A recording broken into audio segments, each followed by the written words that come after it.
¿Qué tal? Gracias por acompañarnos nuevamente. Hoy nos acompaña y me da mucho gusto desde Madrid el periodista mexicano y especialista en Derecho de la Información, Manuel de Santiago Freda, a quien doy la bienvenida a este espacio. Gracias, Mónica. Encantado de estar contigo en tu programa. Es interesante la variedad de temas que tenemos por tratar contigo, Manuel, pero hablar del panorama europeo, como digo, plantea bastantes aristas. Empecemos por una inevitable, la pandemia de COVID. ¿Cómo se vive el rebrote del virus y cuándo estiman que se podría iniciar la reducción de casos con la aplicación de la vacuna? Mira, yo creo que en el caso, por ejemplo, de España concreto, que es donde vivo, pero bueno, también la realidad europea ha sido muy similar en relación a esta segunda ola. Eh, Tuvimos una primera confinamiento muy difícil, muy complicado a partir de marzo, donde se cerró prácticamente todo excepto las actividades esenciales y vivimos meses de mucha angustia, de mucha zozobra. A partir del verano, que los casos fueron descendiendo productos de estas medidas tan drásticas, tan severas, creo que hubo un exceso de confianza, ya no digamos de las autoridades, que también, sino de los ciudadanos, que como hay un verano fantástico aquí en España, pues se dieron a la tarea de salir y desquitarse de todo lo que no pudieron hacer durante los meses del primer encierro. Eso, pues, quienes lo vimos venir, eh, que fuimos muchos, vimos que inevitablemente nos conduciría a una segunda ola, ¿no? Y ahora se habla incluso ya de que estamos entre la segunda y un tercer pico de contagios porque se impusieron nuevas medidas después de esta segunda ola, pero las vacaciones decembrinas, las fiestas de Navidad, de Reyes, pues han incrementado de nueva cuenta los contagios. Y entonces estamos en un panorama francamente muy difícil, muy complicado en toda Europa, en Alemania, en Francia, en España, por supuesto, el caso del Reino Unido, que además tiene el agregado de que acaba de salir de la Unión Europea el 1 de enero de este año, pues nos enfrentamos con una vacuna que no está llegando de la manera que la población pensó. Si bien es cierto que la Unión Europea se comprometió con muchísimas dosis, millones, 300 millones de dosis, por ejemplo, a la de Moderna se comprometió con millones, millones de compras. Lo cierto es que no solo basta tener las vacunas, sino articular programas de vacunación efectivos que sean capaces de garantizar que en un tiempo relativamente corto la población más vulnerable empieza a estar protegida. Entonces sí creo que tenemos por delante un gran reto. Estamos viviendo pues esta situación, esta circunstancia con mucha incertidumbre. Muchos países europeos están planteando el regreso a confinamientos estrictos. No es el caso de España, donde el gobierno español pues no está apostando por volver a adoptar estas medidas porque pues también, como dicen coloquialmente, Mónica, según el sapo es la pedrada, y no todas las economías europeas están niveladas y no todas pueden sostener el impacto que implicaría un nuevo confinamiento. Es, por ejemplo, el caso de España, cuya economía es bastante más frágil que la de Francia o que la de Alemania, salta a la vista. Manuel, en España el confinamiento ha provocado protestas severas de grupos que consideran que estas medidas han sido exageradas y sobre todo que el efecto económico al que ya te referías será peor que el sanitario. ¿Cómo observas este panorama, incluidos los factores jubilados, deuda, pérdida de empleo? Sí, indudablemente el efecto económico es devastador. No obstante, son dos caras de una misma moneda. No se puede desvincular el efecto económico de la situación del control sanitario de la pandemia. Apostar, como se ha visto y está demostrado con estos rebrotes, apostar a la reapertura económica pues más amplia, está trayendo estas consecuencias que al final redundan en otro golpe a la economía. Entonces no se puede desvincular el asunto económico del asunto de la pandemia, porque está en juego mucho, ¿no? Las vidas humanas fundamentalmente, pero aparte de las vidas humanas, que es lo principal, lo más lamentable, lo más trágico, que es lo que hay que destacar, pues está todo lo que rodea a la cuestión de la propia actividad de las personas. Entonces, en ese sentido, pues tener más enfermos, tener más decesos, pues tampoco es un aliciente para la economía. Es decir, aquí el equilibrio es muy complicado. Lo estamos viendo, por ejemplo, ahora en la Ciudad de México, en el Estado de México, en Puebla, en otras partes del país, donde los restauranteros, por ejemplo, y distintos comerciantes están solicitando que se logre conciliar el tema de la apertura de los locales con la cuestión económica. Creo que el asunto pasa inevitablemente por una mayor conciencia por parte de la sociedad para que entonces ese punto de equilibrio permita ser sostenible la reapertura. En la medida que no avancemos como sociedad en este tipo pues de concienciación, pues no se podrá volver a abrir la economía y volveremos a caer una y otra vez en espirales de olas, de contagios, de fallecimientos y saturando los sistemas sanitarios, ¿no? Evidentemente, esa mala costumbre de atribuir todos los males a las autoridades muchas veces nos ciega e nos impide ver que como ciudadanos tampoco estamos cumpliendo bien nuestro papel. Como si fuera poco todo lo que está pasando, España ha sufrido la nevada más severa en las últimas décadas, particularmente Madrid, donde colapsó el transporte, la electricidad. ¿Cómo afectan estas eventualidades al ya muy criticado gobierno nacional español?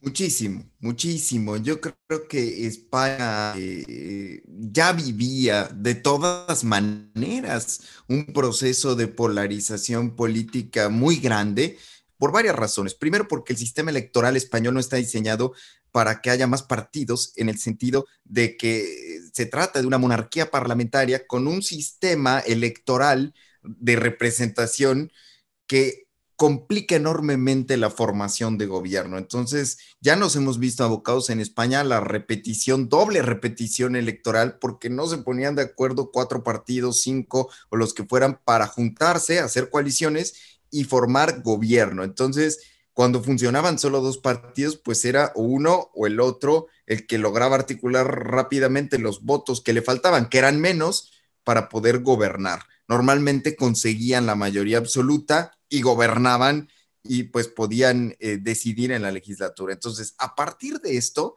pues el panorama ha cambiado completamente. Pero es que con la pandemia hay agregados y es que la polarización se ha incrementado, la guerra política es total, como lo estamos viendo en otros países. O sea, México no es ajeno a esos fenómenos que también nos ha dejado la pandemia, que ya estaban, pero que por supuesto se han incrementado con el tema de la pandemia. Entonces, cualquier evento como el meteorológico que vivimos, el climático, la borrasca Filomena, se convierte en una nueva oportunidad para los actores políticos para pelear, porque no solo es el gobierno nacional el que está enfrentando críticas, es el gobierno de la Comunidad de Madrid totalmente, el gobierno del municipio madrileño, el gobierno de Cataluña, es decir, el gobierno de Andalucía, o sea, son los gobiernos autonómicos, el gobierno nacional, hay una lucha política que pues realmente está colocando la situación en un momento pues tan difícil que no se sabe cuáles serán a la larga los efectos pues de apostarle a esta pues permanente pugna política, Mónica. Complicado el panorama, como en todo el mundo, diría yo. Veamos el Reino Unido, ahora que se concretó el Brexit. ¿Cuáles son las repercusiones más inmediatas que se esperan de la salida del Reino Unido de la Unión Europea? Creo que ha preocupado muchísimo tanto a Europa como al propio Reino Unido esta determinación, porque finalmente se adoptó en un contexto político y económico y pandémico, pues completamente distinto. No había pandemia,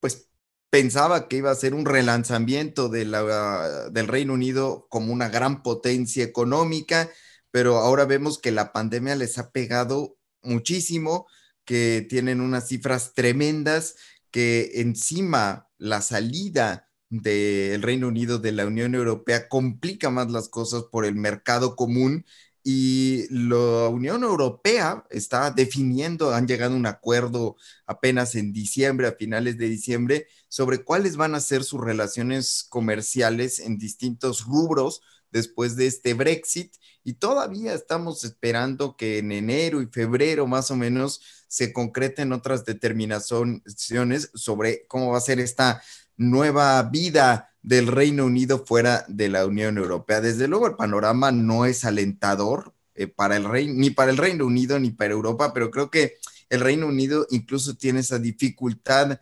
añadida, ¿no? Por su propia posición geográfica, por la situación de la pandemia. Y ahora quiero voltear la mirada a Alemania, en donde la sucesión de la canciller Angela Merkel, que concluye su cuarto periodo al frente del gobierno, se polariza también entre las alas derechista y socialdemócrata, en un ambiente nuevamente afectado por la pandemia, la crisis económica, la crisis de los migrantes. Hoy, Manuel, me parece que hasta el más robusto país europeo tiene graves problemas. ¿Frente a qué estamos en esta Europa cada vez más convulsa? Pues yo creo que estamos frente al replanteamiento de los discursos. Creo que es fundamental detenerse a pensar primero en hacer una revisión del sueño europeísta, del papel que va a tener la Unión Europea y sobre todo echar la mirada de nuevo a los países, a las naciones, en el sentido de que pues probablemente todo depende también del resultado, por ejemplo, de los programas de cooperación y de vacunación, los programas de ayuda financiera aprobados por la Unión Europea, que desde luego son una gran ayuda para los 27 países, pero que en el fondo también obligan a un replanteamiento sobre la distribución de los ingresos en torno a la Unión Europea, la capacidad de maniobra por parte de los gobiernos, porque han sido discusiones intensas en torno a los paquetes financieros, a las ayudas económicas, y creo que eso tiene un reflejo clarísimo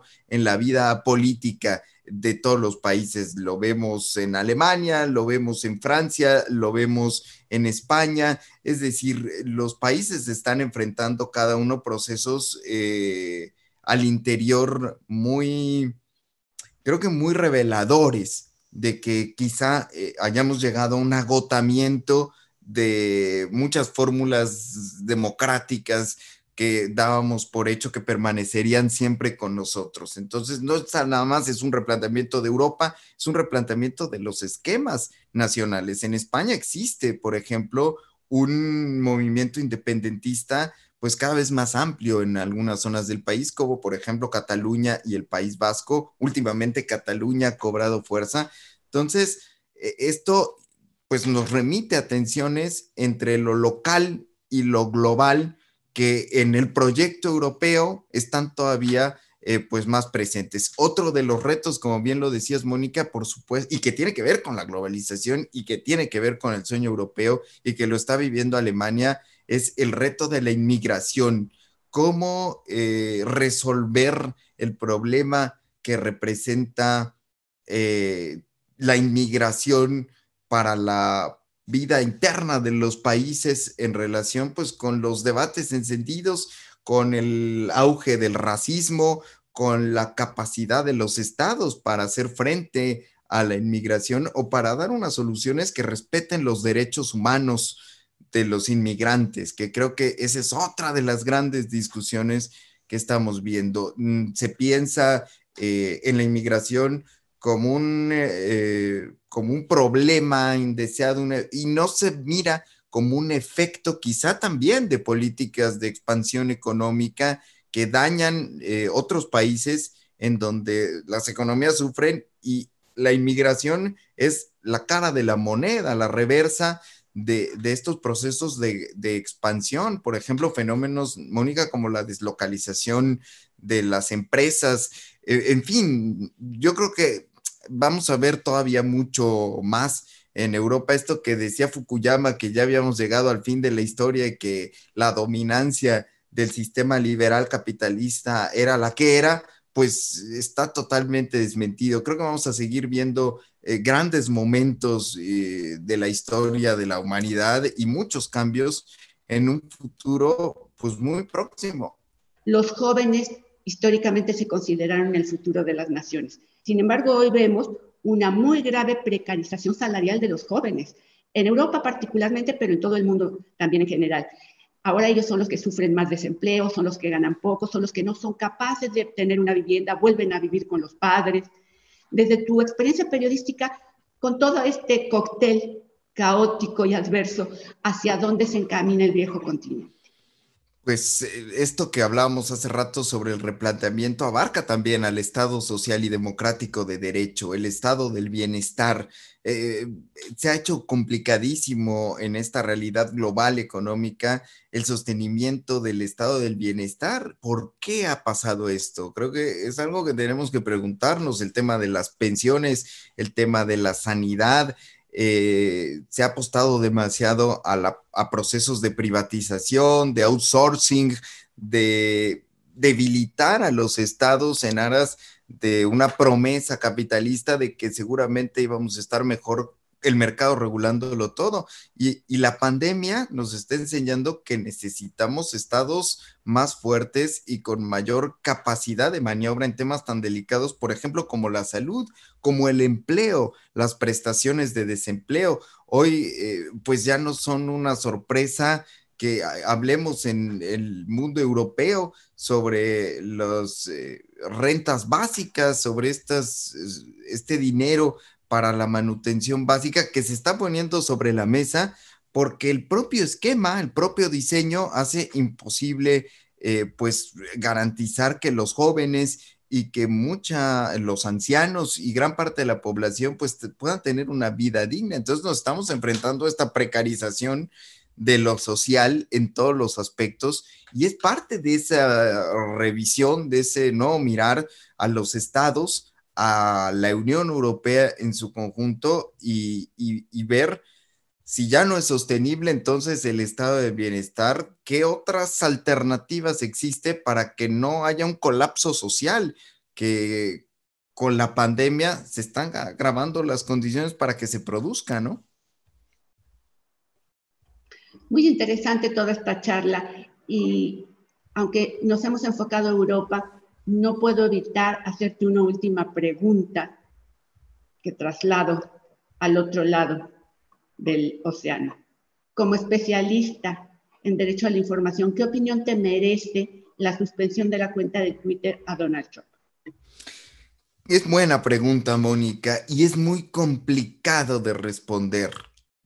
Yo escribí un artículo en Aristegui Noticias cuando lo silenciaron las televisoras el día de las elecciones, silenciaron el discurso oponiéndome. Por supuesto, hablamos que es absolutamente censura por donde se le quiera mirar, pero en el caso de las redes sociales, otra vez, con estos hechos inéditos, estamos volteando, Mónica, hacia una revisión del papel que están jugando las redes sociales, porque a diferencia de un medio de comunicación, ¿qué son las redes sociales? Son empresas privadas, igual que los medios de comunicación, pero no están estructuradas como un medio de comunicación. Entonces, ¿cómo recogen las legislaciones el estatus de las redes sociales? Ahora estamos viendo, ya lo hemos venido viendo que las redes sociales, de hecho, WhatsApp va a cambiar las condiciones en unos días y hay toda una revolución respecto de los temas de privacidad. Ya lo hemos vivido muchas veces con Facebook, vendiendo datos a empresas consultoras de partidos políticos para influir en los resultados electorales. ¿Qué demonios son las redes sociales? Que habría que preguntarnos y cómo entrarle al asunto porque con el silenciamiento a Donald Trump es clarísimo el poder enorme que están teniendo en nuestra sociedad las redes sociales para decir qué voces se deben de escuchar y qué voces no se deben de escuchar. Ahora, ¿son un medio de comunicación? Sí y no. ¿Qué son las redes sociales? Creo que estamos en el momento justo para ponernos a pensar. Digo, Twitter nació, por ejemplo, como una plataforma donde tú ponías, pues, qué estabas pensando en ese momento, qué estabas haciendo, unos mensajitos muy cortitos, pero los propios usuarios fueron construyendo otra realidad para Twitter, como una especie de torre de Babel, donde todo el mundo habla, donde es una arena pública, un sitio de debate político. Los propios periodistas utilizamos Twitter para enterarnos, pues, de comunicados de prensa, posiciones de los políticos. Oye, ya supiste lo que dijo el senador tal, lo publicó en Twitter y nos estamos alimentando de Twitter porque desde luego son herramientas fundamentales que antes, pues, si un diputado quería dar su posición sobre un tema, había que convocar una rueda de prensa, elaborar un boletín, enviarlo. Ahora basta publicar en Twitter 2 frases, una foto o un comunicado o un enlace y lo tenemos. Ya no solo lo tenemos los periodistas, lo tiene cualquier persona que lo mire y en eso, pues, están cambiando la manera de hacer las cosas. Es un reto para el periodismo el tema de las redes sociales, Mónica, pero también estamos enfrentando el reto del gran poder que están acumulando en este momento actual. A mí no me parece que, Sir, yo creo que podría uno llegar a entender lo que hicieron las redes sociales el día de la toma del Capitolio, se puede llegar a entender en el contexto de violencia, de evitar que Trump alentara más y provocara más episodios violentos que finalmente dejaron muertes, pero lo que vino después es muy difícil de asimilar, esa censura preventiva, esa especie pues sí, ese total silenciamiento ya no te sabría decir. Creo que todavía estoy encajando esta situación, pero sí te puedo decir que no me gusta porque no es Trump, el personaje de Trump es odioso y se puede estar en desacuerdo completamente con ese personaje, pero mañana puede ser cualquier otro. Si se lo hacen a Trump, es cuando uno se pone a pensar en esto, ¿no? Uno en qué anda, qué certidumbres tiene uno, qué certezas en el uso de una red social, porque finalmente no es una autoridad que tutele un derecho y que diga, bueno, estos son los límites. Yo como autoridad soy encargada de resolver mediante un litigio, un juicio, excediste los límites, te penalizo. Esto es una empresa privada que ejerce las veces de censor. Por supuesto que el tema de las redes sociales también está llamado, considero yo, a un profundo replanteamiento y un profundo análisis. Pero es lo que tenemos hasta el día de hoy. Manuel de Santiago Freda, muchas gracias por esta charla, más llena de incertidumbre que de esperanza, pero que refleja el mundo que habitamos y sobre el cual es indispensable reflexionar. Gracias por acompañarnos en estas reflexiones. Gracias a ti, Mónica, encantado. A todos ustedes, nos veremos pronto. Déjanos tus comentarios y si te gustó, dale like.